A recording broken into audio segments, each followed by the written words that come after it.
Welcome to Coach Development Live on the Best Hour of Their Day podcast. If you're a new or developing coach who wants to coach with confidence, get better on the floor, and make a real impact, you're in the right place. Every episode, you'll hear from Level 4 coaches Todd and me, Kristin Bowen, as we break down practical coaching tips, real-world strategies, and answer your biggest coaching questions live. No fluff. Just the help you need to sharpen your skills and become the best coach you can be. Let's get started. No fluff. No I fluff. think I think that's gonna come up every single time we go now. Because it's still, we're Just my not favorite. living by the I just love no it. fluff rule. No fluff. We're not fluffy on this one. No fluff. A little bit of fluff. Little bit of fluff, yeah, maybe so. Happy Thursday. Right. Yeah, happy Happy Thursday. May. It's May Day. God, how crazy is that? James, what's up, man? Good morning. I can't believe it's already May. This is wild.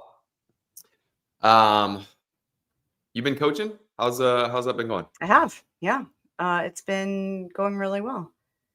I'm still coaching at different locations at different times, so I'm not quite a regular with the people. So I'm still, it's like still kind of getting the feel of how people move and what they're like, how they respond to things. And so it's been cool. It's good. It's so valuable as a coach. It's like, I know how nice it is when you know all your athletes and you've got the rapport already and you kind of know what their faults are. But when you get a chance to see new people move on a daily basis, it is awesome. Yeah, you're right. And it doesn't happen for a lot of coaches very often, right? Because most of the time people have their regular crew and regular scheduled, time. So it's been a cool challenge. Yeah. It's gonna be May. Sorry, yeah, everybody's throwing their in sync jokes, and we're 3 days away or 4 days away. What is it? May the 4th, 3 days away. For May the 4th be with you? Yeah, for the Star Wars jokes. Here we go with that. I'm with you, James. Good. Backstreet Boys over in sync. Oh man, there's a playlist at our gym. We use what is the Fit Radio, and there's a playlist that has a like boy bands, 90s boy bands. And it gets put in the rotation. It keeps hitting, and I'm like, I could handle it for a couple weeks, and now I'm like, that we got to move on. We got to move on. So it's not going to be May. It's not going to be May. Not for this. Anyways, we want to talk about coaching as usual. The Now soundtracks, James. There we go. I wonder what number they're on now. From the past. Now, like 1,000. They used to put out a few of those a year, and it started in I used to get them every year. Or 97, something like that. Anyways, there we go. We're gonna NKOTB. Yes, NKOTB. If I'm honest, that's really at the top of the list right there. I can still sing almost every song. Isn't that crazy how your memory works? Like, yes. I can't remember the conversation I had yesterday, but I can go word for word with an NKOTB song. That's New Kids on the Block for those of you listening that are not quite sure of that reference. Yeah, there we go. Yeah, thanks for clarity there. Yes. All right. So the last couple of weeks, we've been talking about seeing faults, and we began by discussing static positions. We moved on to dynamic positions. Just as a quick refresher, tell me about static positions. What are they, Kabo? The unmoving positions. Typically, we're talking about setup, receiving position, finish position. Yeah. And dynamic positions are? That's the period of the movement where your athlete is moving. The execution, if you will, happens really quickly. Yeah. And so when we think about those, we want to have a heads up and be prepared of knowing how many people we can look at in static positions, how many people we can look at in dynamic positions. So when it comes to static positions, how many people can we look at? However many we want to. Like, you have static, that's your opportunity to scan the group. So obviously the longer that you hold them in a position and the more people that you try to see, the longer they're going to be either holding their setup or receiving position, but multiple people, 2, 3, 4, depending on your level, your skill level. Yeah, we can look at multiple people, and then when we call a rep, and we're referencing essentially like the specific warm-up portion of class where we're holding positions and we're calling reps. So this isn't necessarily going to apply the exact same way like when we're coaching in the middle of the workout, because very rarely will athletes be holding setup or finish positions, and definitely not all in unison. But in the specific warm-up where we're doing the teaching, that's what we're referencing. So we can look at multiple people in the static positions. When it comes to the dynamic positions, how many people? One. Yeah, not only one person, but typically one thing with one person. Yep. And that's because, as you've already mentioned, because of how fast this actually happens, right? Somebody's moving. I can't see multiple people like do a push jerk and see if they all hit hip extension at the same time. I'm sure there are some coaches out there that can do that, but there's not many of them. And you're not going to set yourself up for success if you try to see multiple people in the dynamic phase. So we've set the stage over the last couple of weeks of like focusing on static positions, scanning the group, then knowing the points of performance and what to look for in the dynamic positions, and ensuring that we're looking at one person and one thing with that one person.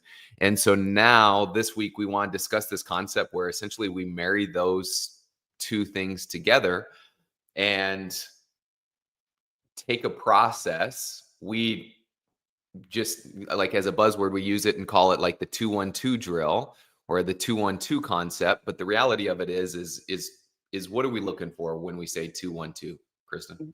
When we say 2-1-2, it's essentially, we can think static, dynamic, static. So we're looking at the idea that we're going to scan and address multiple people or faults with the static, which would be the 2. So you think 2 athletes perhaps, and then you go to 1 for dynamic, and then you go back to scanning the static, whether they're in the receiving position or the finish position. And then you just repeat that process over and over again. So you look at multiple people, make a couple corrections, say go, watch one person for the dynamic. And then when they're again in the receiving or the finish position, you do another scan, look at multiple people, make a couple corrections.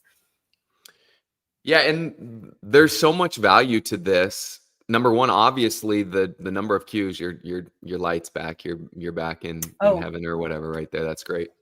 Just the shining that you've got. Yeah. Look at that. I feel like this is a special effect with your version of StreamYard, I guess. Yeah. The blind is down. There we go. The value of getting that many cues and corrections out, like just that example that you gave. If we give one cue or correction in the setup position, we watch somebody move in the dynamic phase, give a cue there, and then also in the receiving position, that's 3 cues per rep. Oftentimes, coaches will ask, especially like at level 2 courses, when we're going through these drills in small groups, they're like, yeah, this is great, but how does this actually apply to a class the size that I actually run, 15, 20 people, something like that? And I think that's where this concept really comes into play of, hey, if I've got a class of 20 people, it's going to be really hard for me to see a rep for all 20 people of each step of my progression and every single point of performance. But if I use this concept of static, dynamic, static, or 2-1-2, and I'm giving at least 3 cues per rep, now all of a sudden, I mean, I only need 7 reps to, in some cases, give everybody in class at least 1 cue.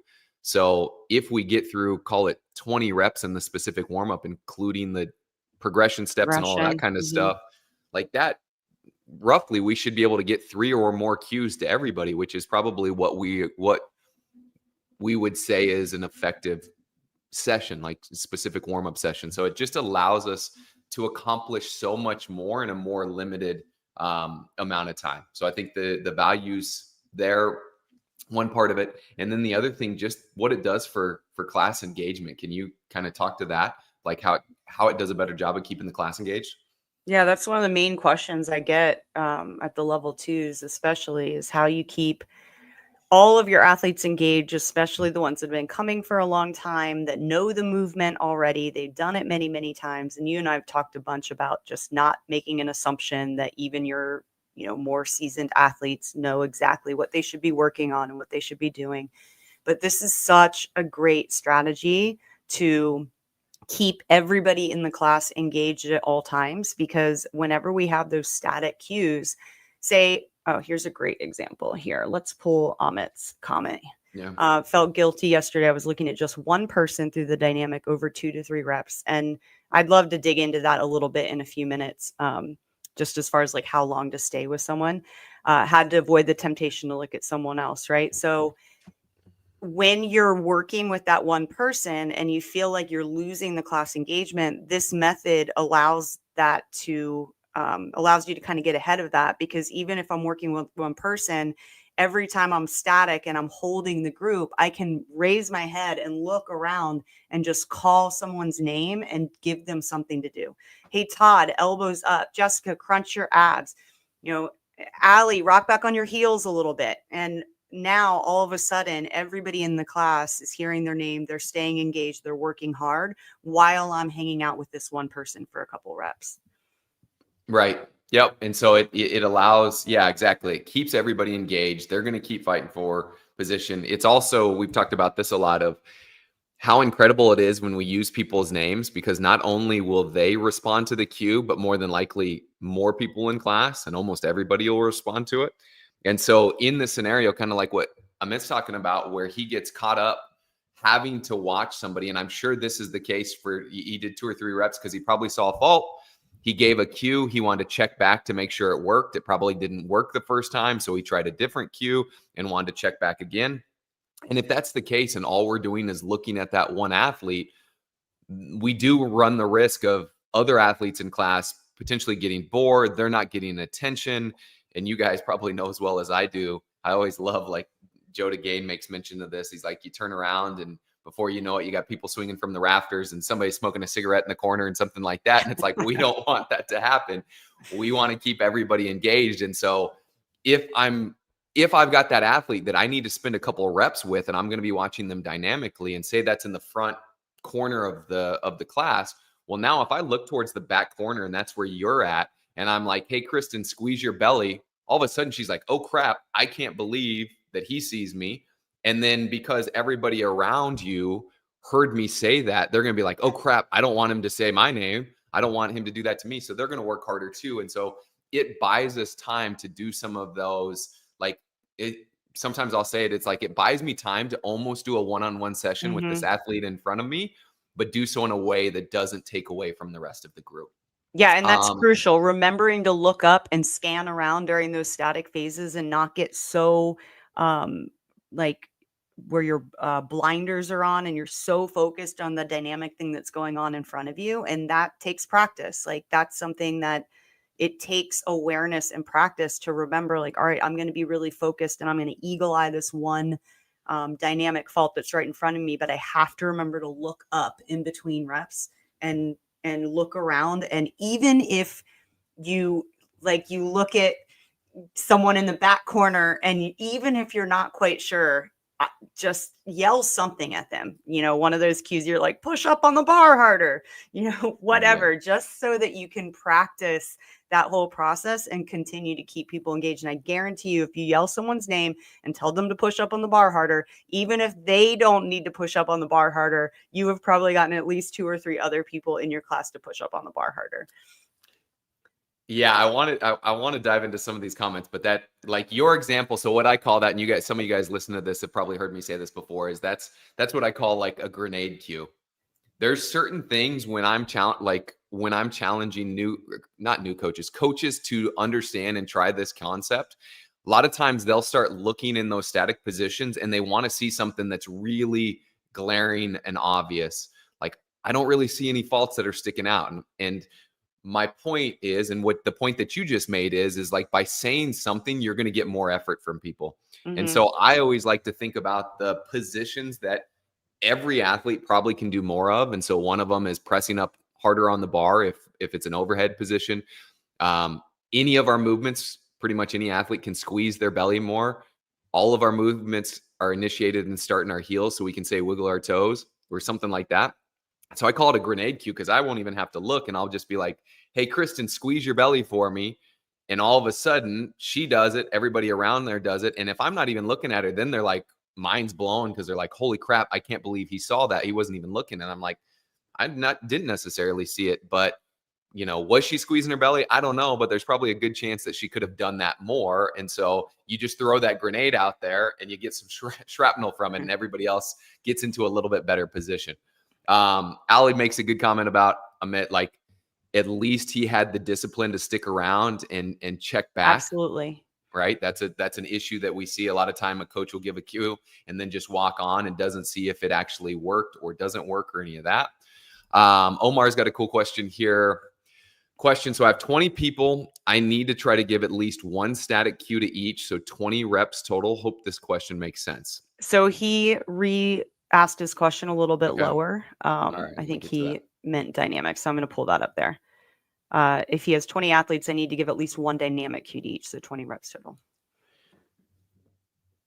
Is that me? You want me? I got that? Oh, yeah. Go ahead. Yeah. Okay.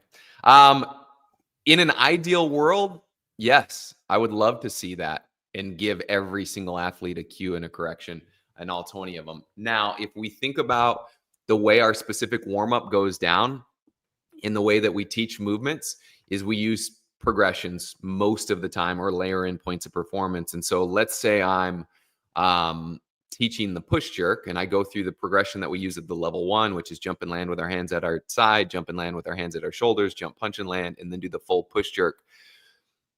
Over the course of that teaching session, I should get to every athlete and see their dynamic movement. And just so we're aware, or I would love to hear from you guys, if we're thinking about the push jerk, we want to default to focusing on the primary point of performance. And what would be the primary point of performance in the dynamic phase of the movement that we'd want to focus on in the push jerk team? You guys can drop that in the chat, and then I'll let Kristin answer it here in just a second. But what's our big point of performance in the push jerk? I want to see somebody throw that into the chat. And just to let you all know, we're diving in this 2-1-2 method and love all the questions. But at the end of the session, we're going to take about 10 minutes and just any question you guys have, little Q&A session. So it doesn't have to necessarily be about the topic that we're talking about. So if you want to stick around, if you have some other questions, we can dive into those. We got hip extension. We've got timing. Yeah. And I would say hip extension, with the push jerk specifically, I'd take hip extension. I'd prioritize that over timing, because timing is something that we really focus on in the push press and develop there. So, all right. So hip extension is what we're looking for. And so I'm going to try to get around to each of my 20 athletes over the course of the teaching progression and look for hip extension on each one of them.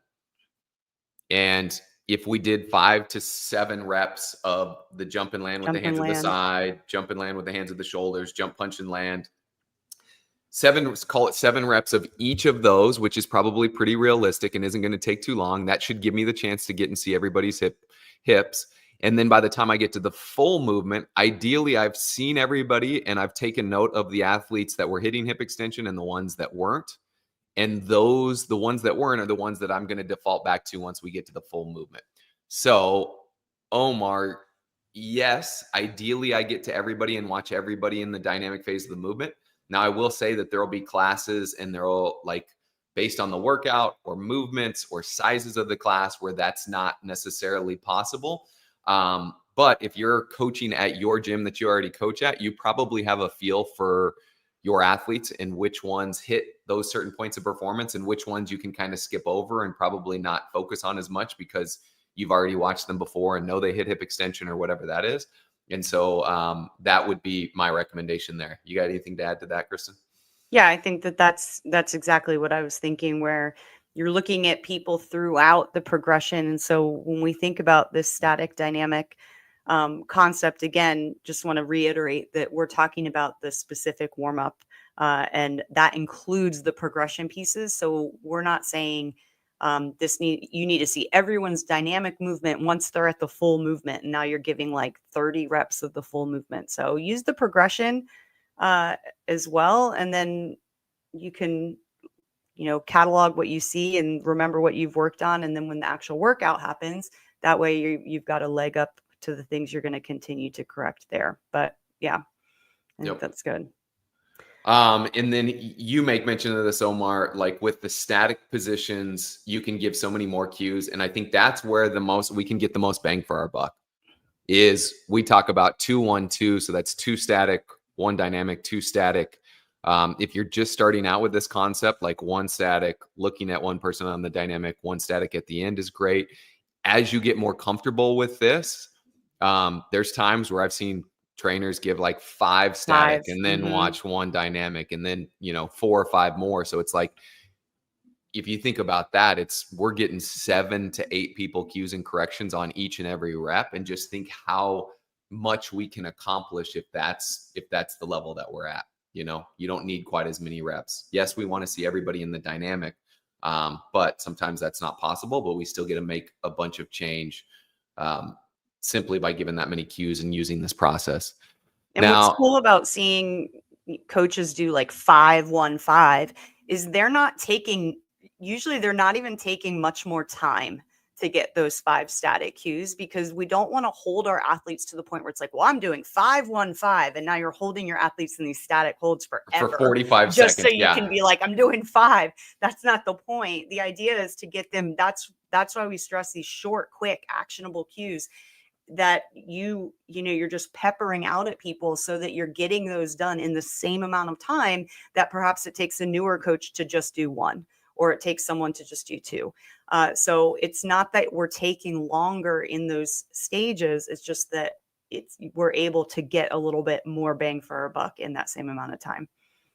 Yeah. If you think about, like, if it's, hey, Kristin, chest up, Christian, heels down, Omar, squeeze your belly. Cool. I just did 3 and that took 5 seconds, not even, something like that. Ethan makes a good point here. I try to make my cues loud, even directed at 1 person. Other athletes will hear it and also makes the same correction.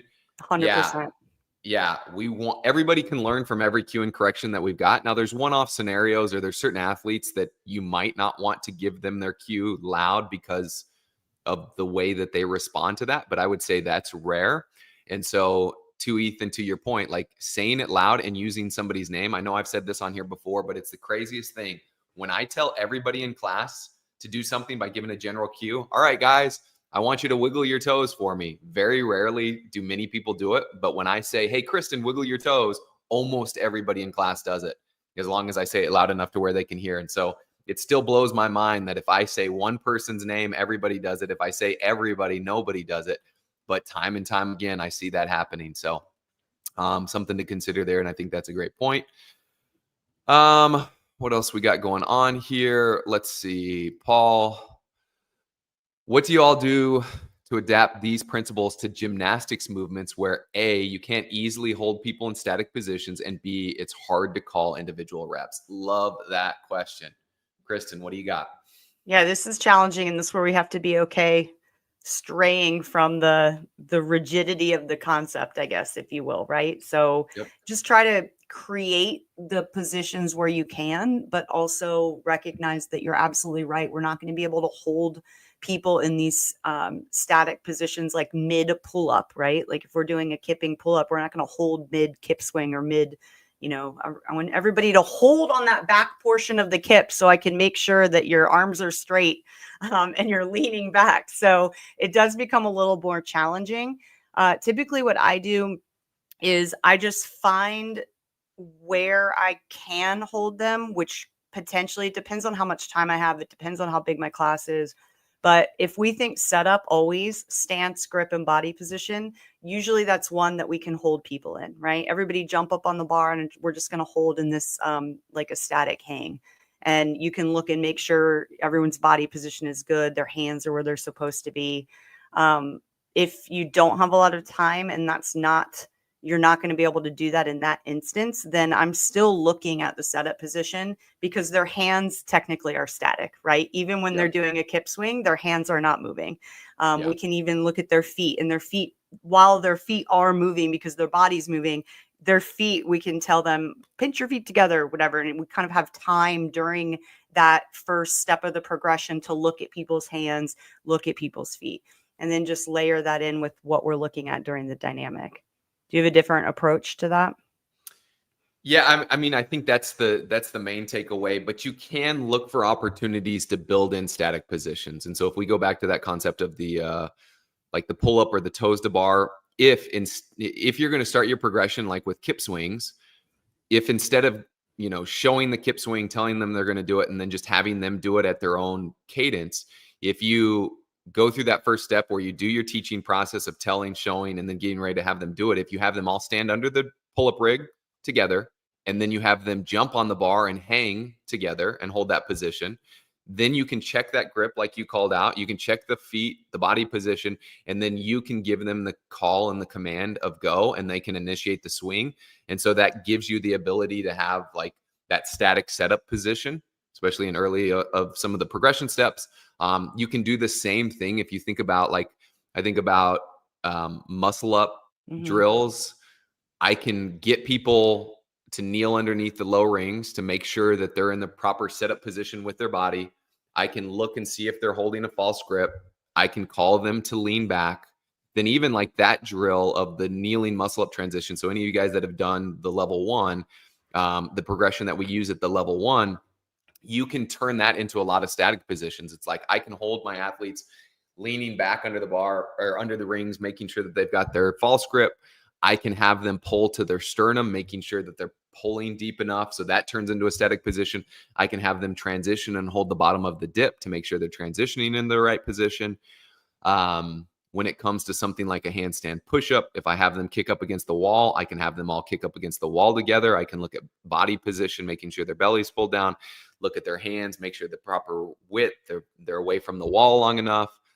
As I'm going through a progression, we can do some like tripod drills, and that can be either on the wall, it can be on the ground in a pike position, or on the box, to make sure that the bottom of the handstand, they're in that tripod, their heads in front of their hands. So it's like, it's definitely more challenging with the gymnastics movements, but there is an opportunity to do so if we're intentional about the way that we coach. Now I'll be honest with you, I don't intentionally do all of that stuff, like hold positions for a long time in gymnastics all of the time. I definitely do some of the time, but I'm always looking for the things that you made mention of, like hands, feet, body position. But you'll get to the point where you can start to see that stuff even as they're moving dynamically and make those adjustments as needed. Omar makes sorry, but for the gymnastics movements, if you're not quite sure where you can create a static, oftentimes it's in the progression pieces leading up. And also, if you're not quite sure where you can create a static, just start with the setup position. Like start there and just really make sure your athletes are in a proper setup position, and then just kind of build from there. That's a good place to start, I think. Yeah, I agree. Omar, what about giving a cue and then watching for the corrections and seeing if the cue works? Should it be closer to like 2, 3? Dynamic, 2 to 3 dynamic watches of an athlete? Yeah, I think so. Now there's a couple strategies to this. You can either give the cue and stay there and watch for the next rep. You can give the cue and move on, but you've got to make a mental note that I'm going to look back in a rep or two to ensure that it happens or didn't. You can't just say it and leave and then not ever check to see if it actually happens. But yeah, I think a tree falls in a forest. That's what I always say. Yeah, right. You throw out a cue and you leave and you have no idea if it worked or not. Like, that's such a good analogy. Yeah. But yeah, we want to see that for sure. And Ali makes such a good point here too.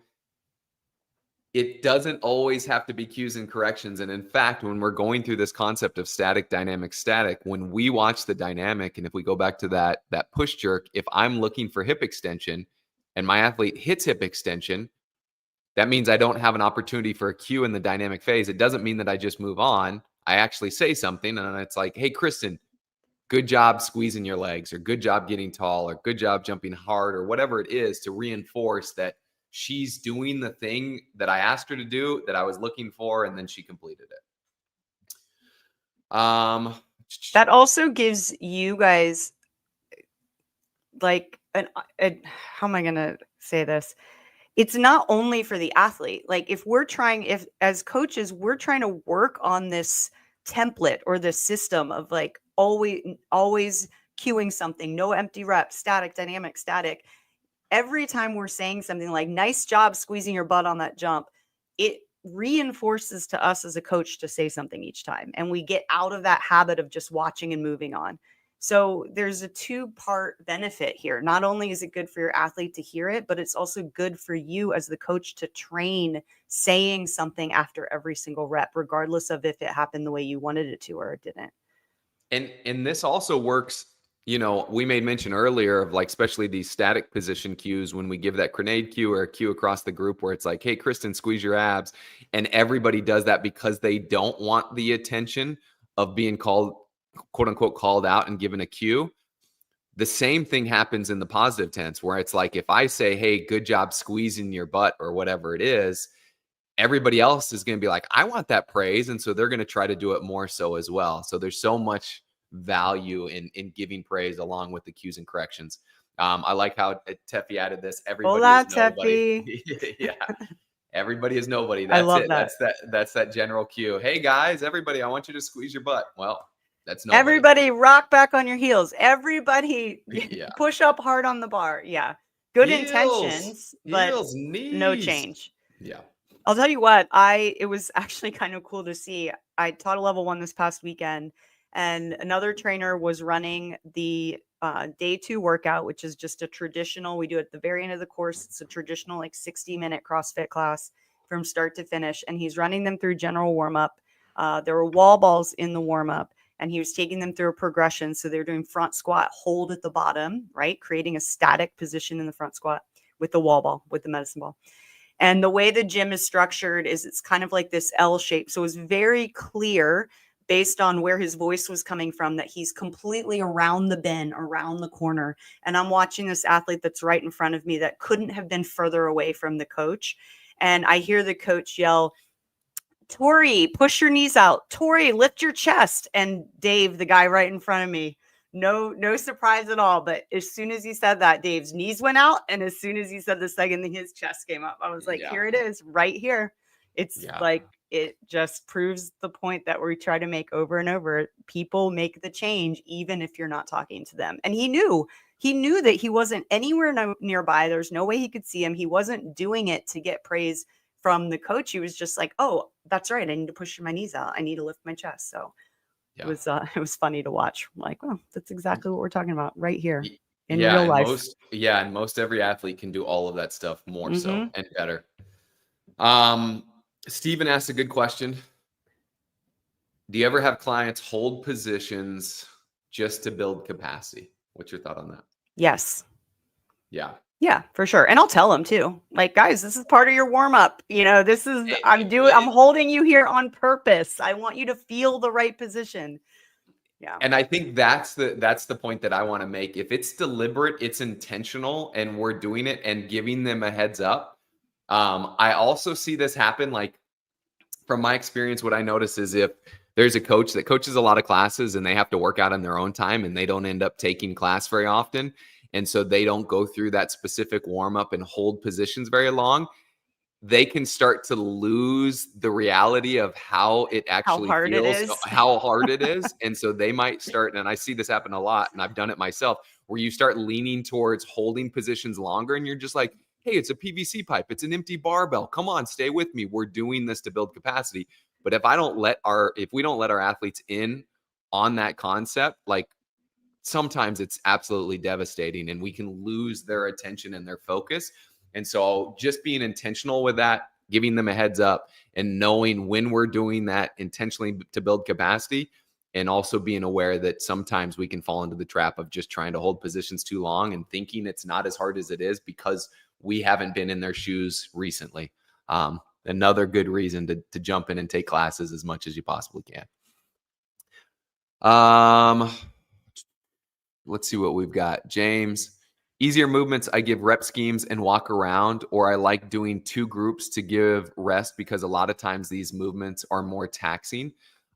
Gymnastics movements for sure, right? Like you can't have somebody just swinging on the bar nonstop for 12 minutes of a specific warm up and then think that their hands aren't going to be ruined when it comes pull-up time. And so, James, I think this point, and the one that Teffy makes right after it, of dividing the group into 2 groups to look for common faults, makes our job way easier too. If I've got a class of 20 and we're doing gymnastics, it's going to be hard for me to see some of those positions with 20 people when most of the movement is dynamic.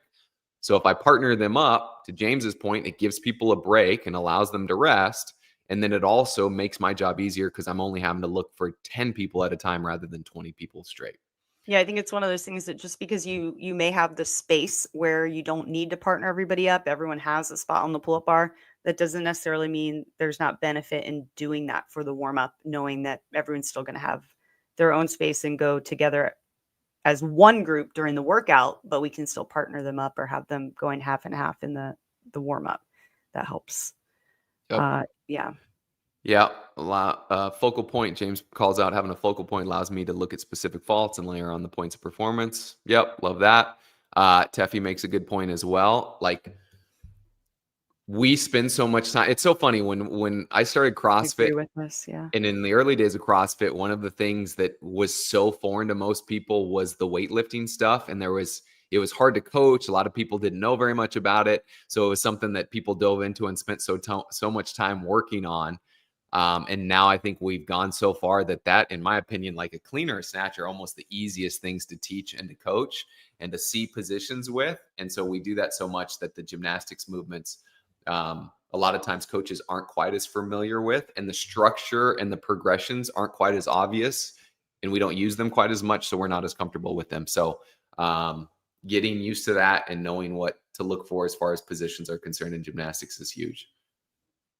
Yeah, even when we're talking about the different gymnastics movements and using something like a pull up or a muscle up, those are movements also that I'm very comfortable teaching, and I teach them a lot. And so then you even think like, okay, going beyond there, just try to think of gymnastics movements that, I'll try to think of some I'm not comfortable with. And then I start to think, okay, how would I break this up? What progression would I create? What progressions are out there? What am I going to be looking for during that? So it's just a constant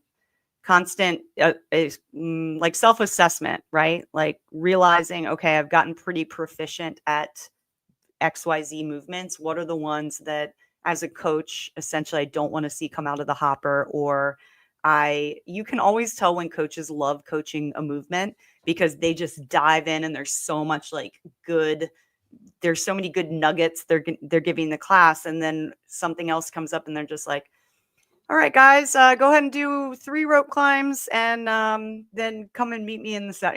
Like warm your rope climbs up and then come on over. It's like, oh, there's so much value here, but clearly a lot of it comes down to the coach just might not be as comfortable teaching rope climbs as something like, handstand push up or a muscle up. Yeah. Yep.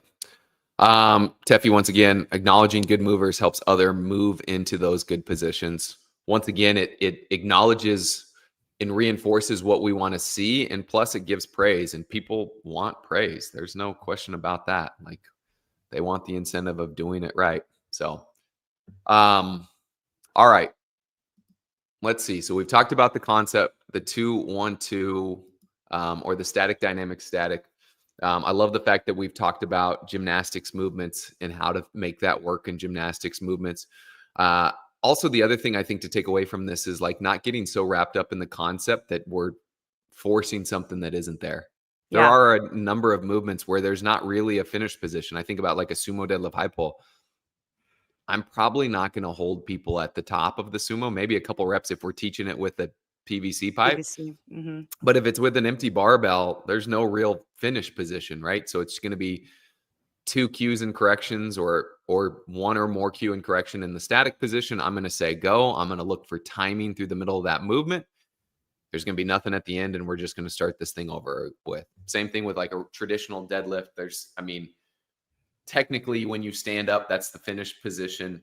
There's some things to look for there. Are people's legs locked out? Is their belly tight? Are they standing tall and not leaning back? But there's usually marginal faults and not a lot of stuff to dig into there. And so not getting so geeked out to think that, man, I need to find something here to give cues and corrections for. It's like, no, it's just a concept.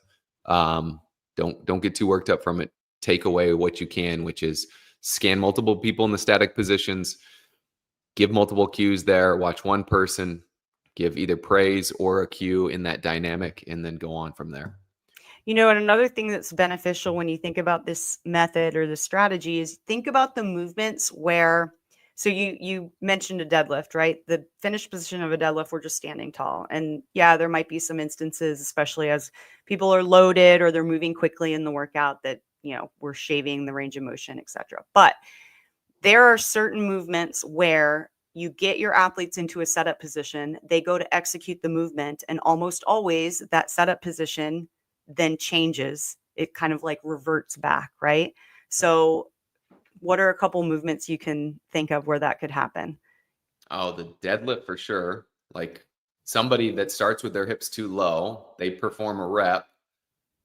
Even if I fix it on the You first fix rep, it. Yep. I So we're fix it in the static. setup. Yep. So it's static. They start with their hips too low, which puts their shoulder behind the bar, which is the body position, like point of performance. So Hmm. I have them raise their hips up in the setup, and then I say go, and they execute the movement. Everything looks good.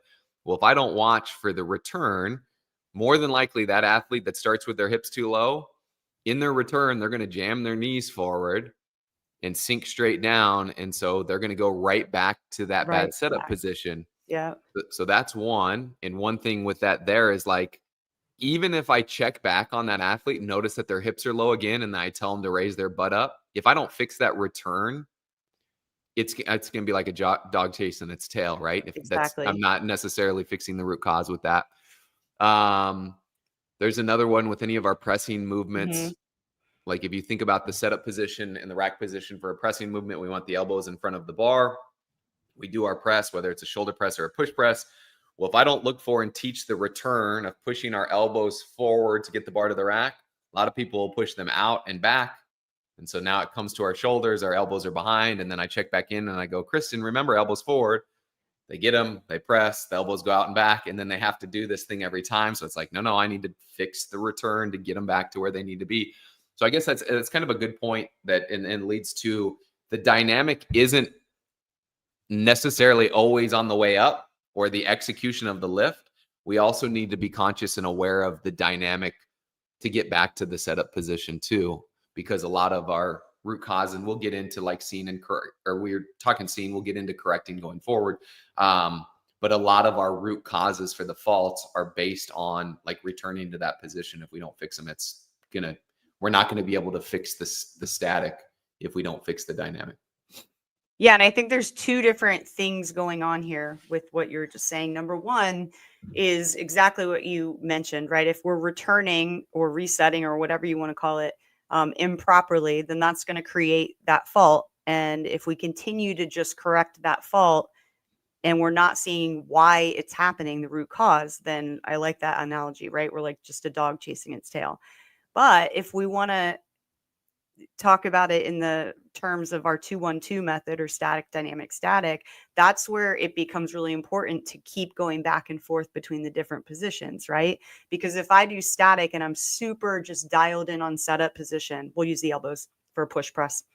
And I'm really, really dialed in. I get everybody in like this fantastic setup position, ready, go. Now I'm looking at dynamic and I'm really focused on finish position. Awesome. If I say reset and I don't go back to that static position again and check in with the static position, then I'm losing potentially all of the good work that I just did in that initial rep, right? Because I got everybody where I needed them to be. And this is the benefit of this method, is that we're continually checking back to make sure that our people are in that proper position that we've already worked hard to put them in. And then the next step would be, okay, if every time I say reset, I see Teffy and her elbows are pushing behind her, and I fix them because I'm watching, and I say reset and they're still behind her and I fix them. That's where we take that next step and be like, okay, did I teach her how to return it properly? Can I watch the dynamic phase on her return to make sure she's doing it the right way? So a lot of different things going on here, but the static, dynamic, static method really sets us up for success to make sure that we're covering all of our bases with whatever the movement happens to be. Yep. And you may mention like what are common things that go back and go wrong. Teffy calls out stance, squat and deadlift stance. We harp on that all the time on here, right? Every single time I give my athletes a break and let them rest, and I'm going to teach the next piece of the movement, I sure as heck better check the stance and grip again, because if they're squatting and they had the chance to move their feet out of their squat stance, inevitably they're going to default back to the bad squat stance that they they had before I fixed it the first time. Same thing with the grip on the bar. So being aware of all of that stuff. And Amanda asked a good question here. What if we've got an athlete that has muscle imbalances that cannot be fixed with a cue, like knees caving in? What's your thought process on that? That's a good question. Well, first of all, for something like knees caving in, first thing I'm going to look for is where the feet are. Are the feet too wide? Does this athlete maybe need to just narrow the feet in a little bit to help with that? Are they really working as hard as they can? Are they actively pushing their knees out? And we're not going to get every athlete to move perfectly in every session. So typically what I'm looking for, well, first of all, safety. Like I want to make sure that safety is there. Hopefully that goes without saying. But I'm also looking, is my athlete working as hard as they can today with what they have? Like, is this athlete trying to actively pull their knees apart and push their knees out? And maybe that's not perfect. Maybe one knee goes out and the other one doesn't. But if they're actively trying to do it, then we're getting some progress and there's likely going to be some progression there. What do you think, Todd? Do you have anything else there? Yeah, I agree with all that. Like from my experience, if an athlete can't get into a position at all, from my experience, that's usually somebody that has some sort of injury or physical limitation and not necessarily an imbalance, right? So if somebody can't get into a position because of some sort of injury, well, we want it to be pain-free and we're going to make adjustments there.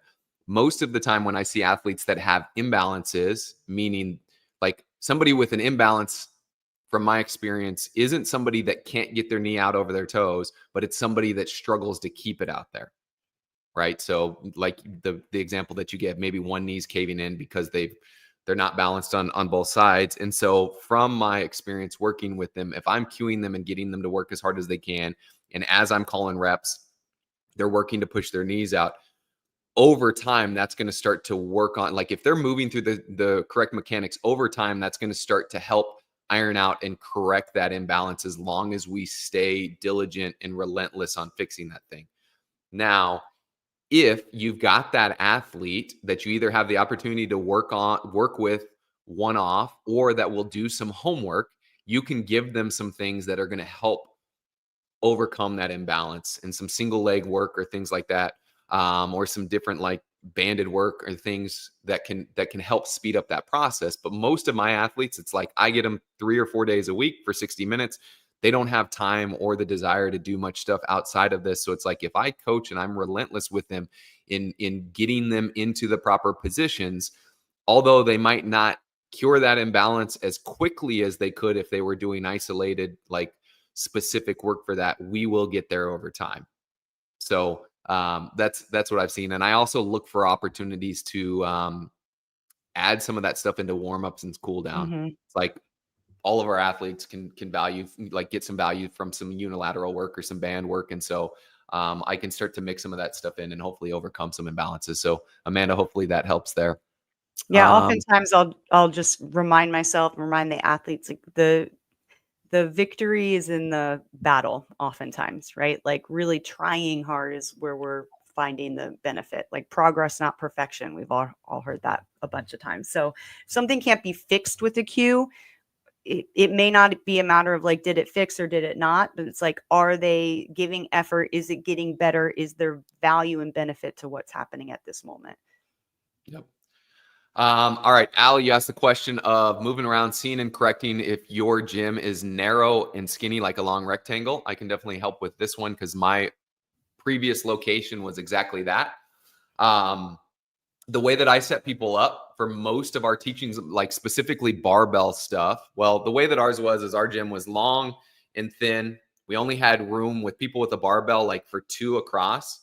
And then our rig was on one side of the wall. And so what I did is our coaches, we would coach from the middle and we'd have athletes facing on both sides. Because if we tried to coach from one side, then it was like, a row of 10 people and the people in the back didn't see us or us to get there. Everybody else was behind us or we were to their back. And so we would go in the middle and then you'd have like 5 rows of 2 facing us.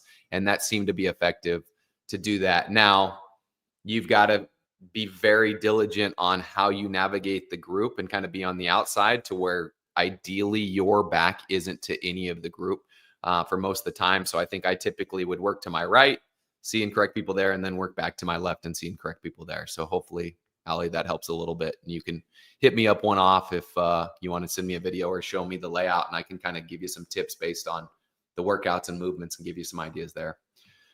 Team, we promised at the beginning that we wanted to open the floor up to any questions that you guys have on this topic or about anything else. And I know you guys have been asking some great questions throughout the entire session, but if there's anything else specific, we would love to take those questions from you now. So feel free to drop anything in the chat and we'll be happy to answer it for you. Let's see. Teffy says, during the full movement, not a progression, static scan, who or what can I do to help? It helps to know the points of performance, setup, and body position better than you might know your name. Yes, 100%. I love that, Teffy. Yes. Yeah. I make the joke and talk about it at level 2s. It's like, if I was to walk into your room at 1 a.m. and wake you up from a dead sleep and like shake you awake and go, what are the 5 points of performance for the air squat? If you can't rattle those out before you grab your weapon to attack me, you don't know them well enough yet. You need to know them well enough. So absolutely. Like that will make all the difference in the world. You got to know this stuff. Otherwise, we just waste so much of our resources trying to think about what the points of performance are rather than actually seeing them. Yeah, Amanda, I'm glad this worked. Yeah, add that stuff in the warm up and cool down, single leg, band work, all of that stuff to help overcome some of the imbalances that we as human beings all have, because none of us move and have moved perfectly our entire life. All right. I have a question for you, Todd. All right. So we talk about the major points of performance, and we'll go back to when we talked about like the push jerk. Let's use that because we already talked about it today. And we talk about what the main points of performance we should know for that particular movement. If we think of an overhead squat, we know it's setup position and bar path, but there's also other things going on that our athletes need to do. So same thing with the push jerk, right? We don't necessarily focus on the timing or the torso position or the bar path because those points of performance are the main ones that are introduced with the press and the push press. So when you're teaching and the workout of the day has push jerk, but it doesn't have a press and it doesn't have a push press, how do you layer in and teach those points of performance to your group? Layer in the additional points of performance. That's what you're asking me beyond so that hip you're extension? so that you get to your push jerk and you're not focusing on torso position or bar path. You are focusing more on that hip extension. Well, all of that. So hip extension is going to be my priority. And so I'll put that disclaimer out first. So if I see an athlete in the full movement that has a forward torso and is missing hip extension, I'm going to prioritize fixing their hip extension before torso position. Same thing with timing. I'm going to prioritize hip extension over timing. Now, ideally, I want the torso position to be correct, the timing to be correct, and for us to hit hip extension. So how do I do that? Well, in the progression, we have progression steps that work on those. And so, for example, the jump and land with the hands at the side, my main priority is just hip extension. I want you to jump, squeeze your legs at the top of that jump. When we add the hands to the shoulders and now our elbows are up, this is where I also add in to try to keep the torso upright in that initiation of the jump. I don't talk about the dip. I'm like, hey, when you initiate that jump, I want your knees forward and your chest up and those elbows forward, right? So that's ideally where I can start to work on and make sure they're doing the torso position correct. And then when it's the jump, punch, and land with our arms and at the bar, this is where the timing comes into play. And so I emphasize that I still want them to squeeze their butt, but they need to only press after they squeeze their butt. And then once you get to the full movement, that's where ideally I'm still looking for those things, but hip extension is still the priority. And so I'm going to default to that. I think all right, we got some additional questions here. So we got Allie, most common issues that you see that trainers have with this concept of 2-1-2. You have something for that? I got a couple things top of mind. Yeah, I've got a couple things. I'll do one. You can do one. Forgetting about the other one. Like you're so honed in and focused on one stage. So oftentimes I'll see people, because the one that coaches struggle with the most is dynamic.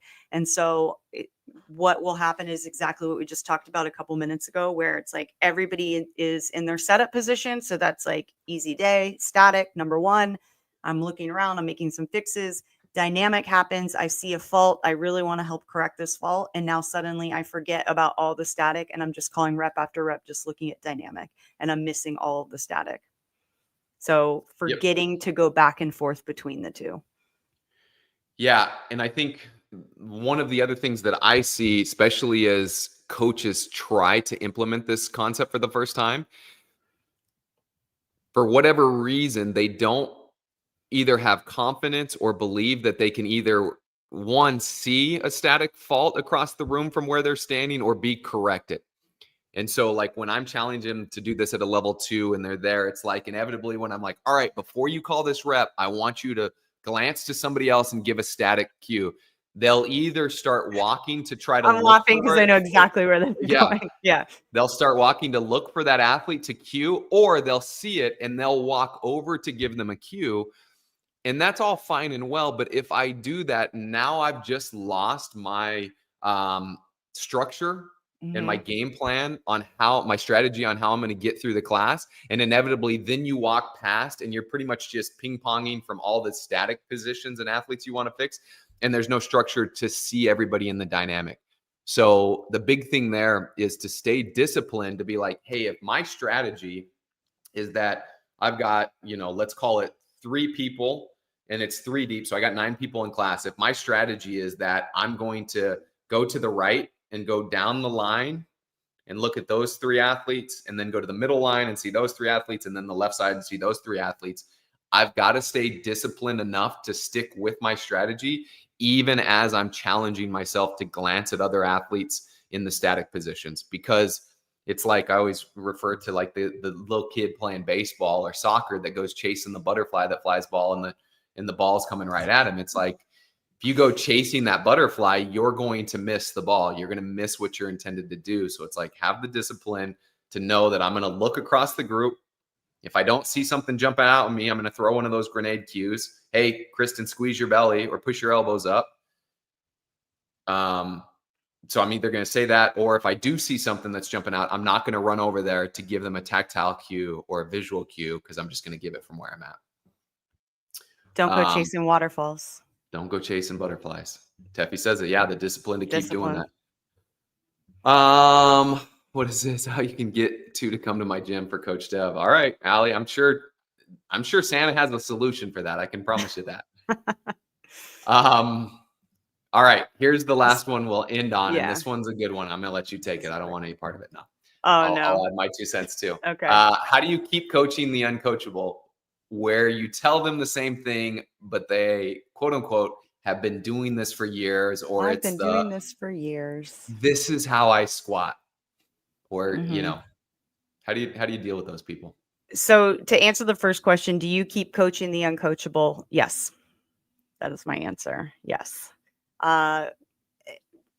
Strategies here, a lot of it depends on the rapport you have and the relationship you have with the person.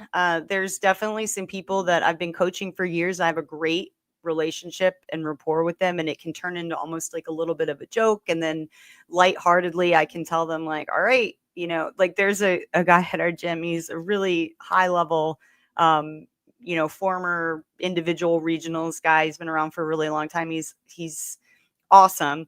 But every time I yell a cue at him, he's like, I know, like in the middle of his rep, he'll yell, I know. And it's just this joke, right? And so then we'll talk about it after. He's like, I know. It's just so we can joke about it, but then I'm going to still keep, and I'll tell him like, well, until you get your hip open, I'm going to still keep telling you to get your hip open. Then there's the other people, and the ones that I'm mentioning, those are the easy ones, right? The other people, the ones that push back a little bit. Well, I've been doing this for a long time, and this is the way that I do it. I'll typically just try to have a conversation where I ask them, like, why are you doing it this way? Give me information, help educate me, give me some understanding of how this works better for you. And again, depending on the rapport, sometimes it'll be like, well, can you just try it this way? Let's just try this out. Like, let's see how this works and see if it feels a little bit better, or if you feel like it makes the bar feel a little bit more weightless, or if it helps your shoulder from, feeling angry after the workout, or whatever, fill in the blank. So I'll turn it a little bit more into a conversation. Again, so much of this is just it's human interaction. And so much of it is just about reading the person and figuring out what my relationship and what my rapport is with them. And have I gained credibility over the years, or is this someone that, like, I've only coached a couple times and there's no way that they're, I haven't earned that respect from them yet. What do you have, Todd? Yeah, that's all the same stuff. It's Yeah. like you got the people that you can kind of joke with and do that. The people that you can't or don't buy in, it's like you've got, instead of getting frustrated and upset, I used to just get insecure because it was like I wanted authority, but deep down I was a little bit insecure of who I was as a coach. And I'd be like, I can't believe Kristin doesn't think that I know what I'm talking about, or doesn't believe me and doesn't want to listen to what I'm doing. And in reality, it had nothing to do with me. It has to do with them. And so now, to your point, being more curious and asking them questions. Hey, I kept telling you to move your feet out. You wouldn't listen to me. Let's talk about why. Like, tell me, why is that the case? And you learn a lot of things about people. Sometimes they're like, I didn't even hear you. I'm so in my head about this big thing that's happening in my life. I wasn't paying attention at all. Sometimes you learn that people like, no. If I change my stance, I'm going to go slower this workout. And I want to beat Steve because Steve did it this morning. And then it's like, oh, your why is you're competitive and you want to beat this person. So now I can start giving you input that's going to help your why. And I think that's to Teffy's point of like, it allows me to validate why they're doing what they're doing and then redirect on why I need them to do it. And it ultimately then can kind of get to like, hey, humor me with doing this at least in the warm up, or humor me by trying this in the first round. And let's experiment. Let's just see what happens here. And as long as it's not like a dangerous position, like there's two differences, right? If somebody's doing something that could potentially injure them, sorry, we can't, I can't have this like, oh, let's see why, or just see how it goes and get curious. It's like, no, I can't have you doing that. Because if you get hurt, that's a hard stop right there. Yeah. Yeah. But if it's not, and it's an efficiency thing, then we can start having that dialogue and see if I can get to know them a little bit better. Just not too long ago, the other day, I'm telling this guy to go wider with this squat stance, go wide. And I had to keep telling him. And finally I made a joke. I'm like, you just don't want to go wider with that stance, huh? And he's like, well, I had hip replacement surgery 4 weeks ago. And if I go any wider, it really hurts. I'm like, okay, well, thanks for the heads up. Yeah, exactly. So yeah, you never know what you're going to find out from people. And if I just left there, not really having a conversation or not being relentless with them in a kind way, I would still have the, takeaway that guy's not coachable. And it just, that wasn't the case. What a jerk. That guy's a jerk. Yeah. I know. He doesn't think I know what I'm talking about. Yeah. Yeah. Matt, we will get to yours next time. Kristin, can you take this question down so we remember to bring it up first thing next week? But how do you effectively keep a staff aware of issues with certain athletes present and cohesively coach them to improve so you're not each doing something different? Yeah. Love that. We will definitely bring that up. I think that'll be a good one to chat about. But as always, guys, appreciate you being on with us. Thanks, Teffy. Love the interaction, the questions. Thanks for jumping in and sharing everything. If you guys like this content, we've got a great resource. It's called The Knowledge. Look us up, besthouroftheirday.com/The Knowledge. There is so much great coaching content. We have additional calls where you can jump on, and we have lessons in one-on-one environment, not one-on-one, small group environment where you guys can get some specific feedback from us and ask your questions. And then also, if you're an affiliate owner and you want coaching content and development for all of your coaches, and you also want business development, we are offering Affiliate University, and we are offering it for free. So go to besthouroftheirday.com to see more. And I'm going to say it every single week that I bring this up. It blows my mind that we're giving it away for free. So make sure you guys take advantage of it. It's such a cool resource. So with that, always a pleasure. Kabo, enjoyed it. Look forward to talking to everybody next time. Thanks, team. Yeah. Thank you for checking out this episode of the Best Hour of Their Day podcast. Now, if you're a coach who wants to coach more effectively, impact your members, and advance your career, then the Knowledge Pro is the next step. Inside, you'll get hundreds of coaching videos, weekly calls with level 4 coaches, and direct feedback on your coaching. From homework reviews to full class breakdowns, we do it all. This is the best way to grow as a coach and take your skills to the next level. Now, you can join the Knowledge Pro at besthouroftheirday.com/the knowledge. And don't forget to subscribe to the podcast on Spotify, YouTube, or wherever you listen. Now keep coaching, keep improving, and we'll see you next time.